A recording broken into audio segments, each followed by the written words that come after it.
Mabuhay! Kumusta po? Ngayon po, magluluto naman ako ng mechadong baboy. Ito po ang ating mga sangkap. Meron po ako rito 1.2 kg ng pork belly. Yung size niya tamang-tama lang po. Size bite lang siya. Kailangan din natin ng patatas, carrots, onion, bell peppers, tomato sauce, tomato paste, fresh tomato, liver spread, chopped garlic, soy sauce, lemon juice, fish sauce, dried bay leaves. Siyempre, kailangan din natin ng salt, ground black pepper, tubig, at cooking oil.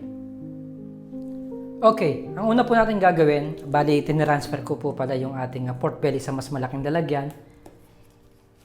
Mamarinate natin siya ng ground black pepper,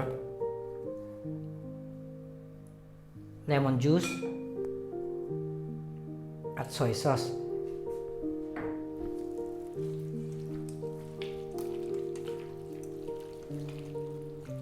Ngayon, nasa sa inyo po kung gusto niyo ng overnight, pero sa akin po, gagawin ko lang 1 hour. Pero the more na mas matagal po ang pagkakamarinate niya, mas masarap po ang pagkakalabasan ng inyong pagluluto. So tatapang ko lang siya ng aking cling film at lalagay ko siya sa aking fridge. Ayan po, nagpapainit na po ako ng aking wok. Siyempre, lagyan natin ng mantika. Ipiprito po natin yung ating patatas. Gayon din ang carrots. Pwede na siyang magkasama. Kaya lang natin mag-brown yung mga side niya. Tapos po, set aside natin siya at pupunta tayo sa ating next step.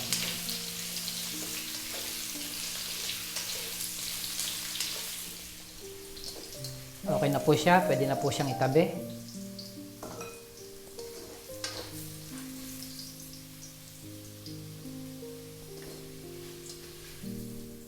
Ngayon naman po, pwede natin lutuin yung ating baboy.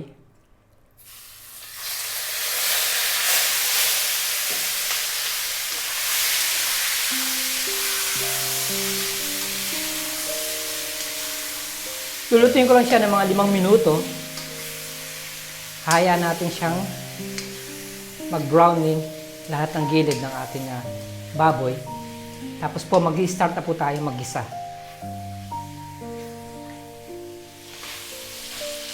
Pwede na po siyang hanguin. Hinaan ko lang yung apoy.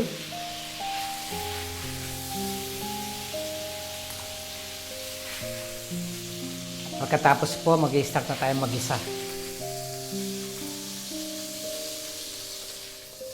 Okay, naitabi na natin yung ating pork belly. Maglagay na tayo ng garlic. At isasabay na rin natin yung ating sibuyas. Mag-a-add po ako ng konting mantika.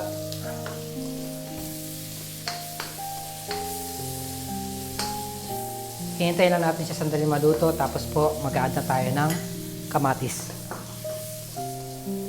Okay na yung ating garlic and onion. Kamatis naman. At ang dried bay leaves or laurel.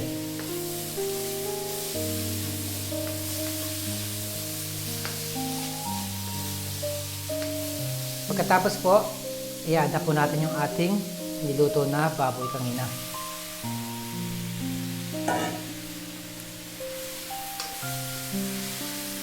Haluin ko lang sandali.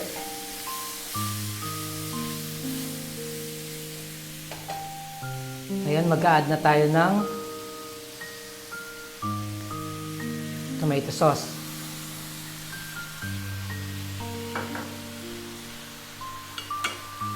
Maglalagay na rin tayo ng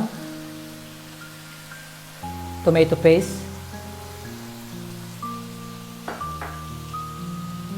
ang ating liver spread,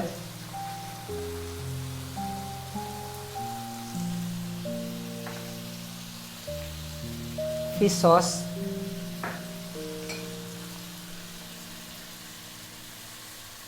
konting tubig.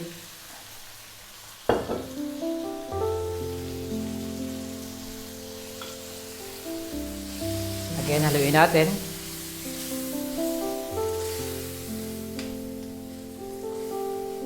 So, lulutuin ko lang siya for another 5 minutes. Tapos po, mag-a-add na po tayo ng pinirito natin kanina na patatas at carrots. Ayan po, hindi pa naman po totally luto yung ating baboy. Lalagay na po natin yung ating piniritong patatas at carrots.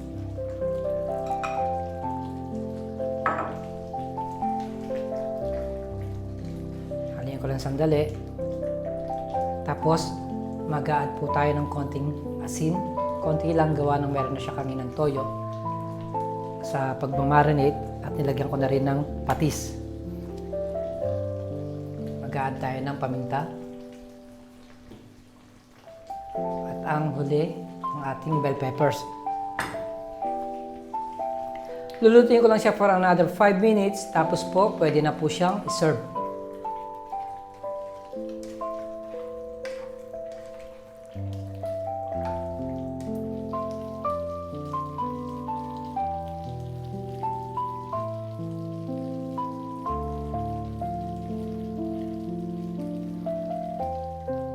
Ito na po ang ating finished product ng napakasarap na mechadong baboy. Muli, marami pong salamat sa panonood ng howtogreatfilipinofood.com.